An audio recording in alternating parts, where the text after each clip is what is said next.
Jonathan Worsley here, and I thought I would share with you one of my favorite sessions at our last physical event, which took place in February 2020, the Saudi Hospitality Investment Conference at the Riyadh Marriott Hotel. Reproduced on AHIC Rewind, we have three of my favorites on a Hard Talk session titled The Risk of Reputational Damage and Owners ROI, with the Chief Executive Officer of Forbes Travel Guide, Filip Boyen, the Chief Executive Officer of the Diriyah Gate Development Authority, Jerry Inzerillo, hosted by Nick van Marken, the Managing Director of Van Marken Limited. So many important takeaways on this session. Filip speaks of the frightening staff turnover in luxury hotels around the world before COVID, and our enormous challenge in finding people to join our industry and retaining them. And this has been just made so much worse in the last 18 months. And Jerry speaking passionately on how we can address some of these issues. Enjoy the session, and we look forward to bringing these three great leaders back to AHIC on the 20th to the 22nd of September, and we will see you then. Ladies and gentlemen, Jerry Inzerillo, CEO of Diriyah Gate Authority, and Filip Boyen, CEO of Forbes Travel Guide. I don't think we can think of two individuals together on a stage that can talk more eloquently, I think, about service excellence and reputation. And let's take reputation first. We all understand what it means, but how do you build it? How do you protect it? The point that Filip just made, how do you value it? Can it be valued?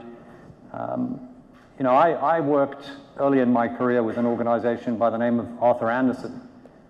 Now, Arthur Andersen collapsed in 2002 in the space, literally, of a few months because of the decision of an individual in an office in a global network of 100,000 people in an organization that had existed for 80 years. And that was it. It was wiped out.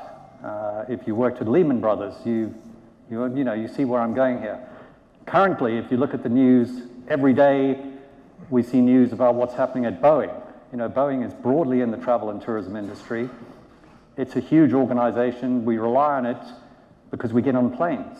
And we don't imagine for a minute that internally there may be a culture that's developed that is prioritizing possibly profit over safety in a part of the industry where safety is paramount. Now, how does this translate to hospitality? Jerry, perhaps I can start with you. Jerry has worked with some of the most extraordinary people, brands, companies, visionaries, founders. His career is, it's a testament to the man. It's a great pleasure to have you here, Jerry. My honor. Reputation surely is the glue that holds everything together. You're used to building organizations, you're used to managing organizations. Where does it rank for you, and how do you protect it every day? Great to be with you again, Nick, and thank you for many years of friendship. Congratulations to Jonathan. Before directly answering that question, may I give a very warm welcome to all my fellow Saudi colleagues in the hospitality and tourism field who every day now are participating in the custodian of the two holy mosques, His Majesty the King and a Crown Prince's vision of 2030. We on the front lines of hospitality are living 2030 right now in 2020. So it's an honor and a privilege to serve with all of you during this dynamic time. Please allow me also, for everyone that came out of the kingdom, to say you are most welcome here, and we hope that this will be one of many, many visits for you over the decades and years to come. You are most welcome, and it is a very dynamic time. I am extremely honored this morning to be in a room of great professionals, especially with my beloved, esteemed colleague, one of the finest innkeepers in the world, which is Filip Boyen, someone who epitomizes elegance and reputation. Now, often, in the last 50 years, people will go up to Isidore Sharp, the founder of Four Seasons Hotels, and they will look for a magic answer of how this one person piloted what is arguably the largest and most successful global reputation luxury firm in the world. And they will say, Izzy, what is the magic to Four Seasons? He says, don't look for the magic. The magic resides in everything we do every day for hundreds of years, and that's the golden rule. If you do unto others as you expect them to do unto you, if you show up every day treating your employees and your colleagues with dignity and respect and build an organization on self-esteem, that will dictate your reputation going forward. So while some have earned reputations over many years, it's a daily battle. Can I go and do the best work to my God-given abilities? And can I perform and behave in a system of values that will encourage and inspire and create a system of welcome and festivity for all the people? That's a fundamental of hospitality. So reputation, in my view, has to be earned daily. You don't have to worry about 10, 20, 30, 40 years. It has to be earned daily by distinguished work and by practicing your values. Now, if you do not do that, if hubris comes into the equation and you think you're smarter, better, more entitled than someone, you can kiss your reputation goodbye. It's only a matter of time. It's quicksand. And I hope you agree with that. Totally. Totally, Jerry. Jerry, so, you know, I think we all understand from what you're saying that it's a perishable commodity. Totally. One of the challenges that, you know, all of us face is the demands of shareholders, stakeholders. Increasingly, there are demands that are being put upon organizations to engage with the community. We've heard a lot about sustainability. There are a lot of competing forces that you have to grapple with. How do you get that culture that you've just talked about with Izzy? How do you actually do it? Is it process and procedure? Is it tone from the top? I mean, how do you create what you just described as a bit of magic? Is it science? Is it art? It's actually both, because you see, here's the challenge now. For hundreds of years, the owner of the inn was the one who welcomed you. He knew everyone in the community because he or she came from that community. Then that responsibility got transferred to what became known as the general manager, the manager who had a wide amount of general activity, general responsibility. And they became, for 100 years, the person who welcomed the guests, the person who looked after the community that you served. But then the industry became global, and the general managers got busy, and they got taken away from their guests with administrative things and budgeting, and forgot who their communities were. You know, in the early days of Four Seasons, when I joined, during the early days, when the company was 11 hotels, the average length of stay of a general manager in a hotel was 5 years within Four Seasons. It's less than 2 years now. That's what happens when you go to 117. You know, Filip and I, we grew up in the luxury hospitality business where you knew your community. You had to. You knew every one of your employees and you hired everyone, right? Now the GMs don't have the time. You know who's doing it now? You know who's on the front line of service? The concierges. They're the ones that have the relationship in the community and the guests now. That's why, you know, the 𝗥𝗲𝗺, you should all, as owners, you should encourage your staff to get that certification on the 𝗥𝗲𝗺 and the Forbes 5-star and 4-star. It's the Olympic gold medal of the world. He's doing an amazing job globally. So here's the thing. Now with reputation, if you lose the relationship with the community you serve, if you lose the relationship with the people you are working with daily, you have no reputation. It's gone in a minute. And that's the challenge now on globalization of these big companies, that they have to reinstill these values. Like I'm just saying that with 𝗥𝗲𝗺 earlier, amazing what he was saying. It almost sounds like a pitch, but he believed every word he said, and I admired that. Then you take my colleagues Fahad and Haytham in tourism and what's the great work that's happening in culture now. I will tell you, the strictest person you will ever see on community involvement and understanding hospitality is the Crown Prince himself. He's unbelievably strict that way. And he believes in reputation, and that's why the kingdom is in such a dynamic state right now. Filip, I just want to pick up on something that you talked about very specifically in your presentation, which was, you know, this question about ROI. We're obsessed. Every business is obsessed these days with data and measurement, and you know, it's unfortunate, but you know, we have to use some form of measurement. Can you sort of allocate an ROI to service excellence? I feel from what you were saying that you were saying inherently, you said it, ate strategy for breakfast every day. I think what you're saying is get the service right, deliver it, and the rest will sort of take care of itself. Is that what I was? Absolutely. And can you build a process around that? Because you obviously have with Forbes. Totally. We know that in our business, people is everything, right? People, without people, you cannot run hospitality, you cannot run any business. So therefore, if you can't retain people, and you can't train people, and you can't build a service culture, you will never be successful. And I can guarantee you, if you don't get to that level, you will never achieve 5-star Forbes, because it is all based on service excellence, right? Now that brings me to a problem which was also discussed yesterday in various panels, and also in the 3-minute pitches, which were very impressive, by the way, and that is people and how difficult it is to find, to employ, to train, and to retain staff. When I took over from Jerry in October 2018, we all know that Jerry is a hard act to follow, and that there is very few people in the world that have Jerry's energy. So I thought I would make an effort, and I visited 330 hotels worldwide in the last 14 months.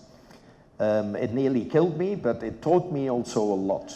And what did it teach me is that the #1 challenge around the world, not only in Europe or America or China, is exactly that. How do we retain, train, and find people, right? 38% is the number. 38% is the average turnover in luxury hotels around the world. 38%. I find that fascinating and frightening at the same time. And one of the reasons for that is that we as an industry have to reinvent ourselves. We have to present ourselves in a much more exciting and positive light to the younger generation. We have a huge issue attracting the younger generation. One example, I did a graduation speech at 𝗥𝗲𝗺 University in Switzerland last year, 380 graduates. All of them had job offers from top hotel companies in the world. I let you take a guess, what percentage of those graduates is still in our business 2 years down the road? Percentage-wise? 58? 10, 14%. And here's the problem, 14%. So they come into a hotel, first of all, I'm sorry to say, but at entry level in the hotel industry, we are very bad payers, okay? The younger generation is very difficult, very different to what we were. They all have a sense of entitlement because they come out of university. When the general managers ask them, what would you like to do in the hotel? Oh, I come out of 𝗥𝗲𝗺 or Lausanne or Cornell. I want to be food and beverage director. And the general manager says, well, that doesn't quite fly. We need you to work first in the bottom line departments. We want you to learn how these departments operate, how the staff works, and especially how do you motivate these people? Because how else are you going to be a leader in the future, right? So, and it's frightening, and it's becoming a huge problem in our hospitality community. People don't know how to solve that problem, but I can tell you this, if we are unable to attract younger talent, educated talent, it's going to be a huge problem in the future. Jerry, you're obviously going to have to grapple with this very issue very soon. You're leading one of the most significant projects in the kingdom at the moment. I mean, what I'm reading from Filip's comments here is part of this is going to be inspiration, right? How do you inspire people to come into the industry, to put the hard yards in, because it's worth it at the end, right? Here, here we got two guys who've made it, and they look pretty rested and relaxed, and they seem to enjoy life. How do we get the guys out of school to firstly believe they should stick with the career they chose? Because extraordinary, is that some people don't even, right from school, they decide to go and do something totally different. They don't even start work. Well, and it's some of also them, because the education is so good at universities. Yeah. So they have a choice now. They can go into finance, sales, marketing, revenue management, startups, technology, right? Where 20 years ago, the hotel schools were all about technical skills. We're cooking, serving, making beds. I mean, Jerry, you faced this in South Africa when you were building with Sun International, and how are we going to do it here in the kingdom? Have you worked out a magic formula? Yeah, there's two things. We, all of us are, we almost jump out of bed in the morning to go to work, and that's a big comment because when you work for MBS, they're 80-hour weeks. So when you only get 3-4 hours sleep a night, to jump out of bed to go to work is a push. But he is... And according to Highton, we're only allowed a 5-minute shower now, right? Now you're only allowed a 5-minute shower, that's right. You can't get a 15-minute shower because you don't have the time. I'll tell you what, all you have to do is spend a few minutes with them, and it's a nuclear-powered shot of adrenaline. But if we lose sleep over things in the kingdom right now, which is being talked on the highest level, there's not a day that goes by where the Crown Prince doesn't talk about the development of what is going to be needed for 2030, especially in hospitality. Now, I know we're running out of time, but I want to make two very quick things and then remind everybody that there's only one today. But there's two things. I know you believe it, Jonathan believes it, certainly Filip lives it every day. We believe deeply, it's in our DNA, all of us in this room, that you cannot have sustainable, ongoing excellence unless there's a culture to support that excellence. That culture has to be based on self-esteem, dignity, and respect. And that has to start on the lowest levels of the entry, because if you don't instill that with your people coming up, you'll lose them quickly. Now, the financial industries, the insurance industries, the airline industries, they've gotten hip to our training. And now they're saying, we're not going to reinvent the wheel. Just go and take all those hotel graduates and pay them whatever they want in financial services, because they saw that we attracted type A people and people who love to serve. Now, there's another thing in hospitality with all of these problems of automation and tough owners who got into the business for the wrong reason. It's very simple. It's a business of human beings. And when someone checks in and someone goes to a restaurant and someone goes to the spa, they may not say these words, but do you know what they're feeling? They're saying to every single employee in the place, do you see me? Do you hear me? Do I matter? And those hotels that achieve the 5-star and those that distinguish themselves are the ones that understand that principally. We see you. We hear you. You matter, and you are welcomed. You're welcomed. One final thing. We speed through our language every day.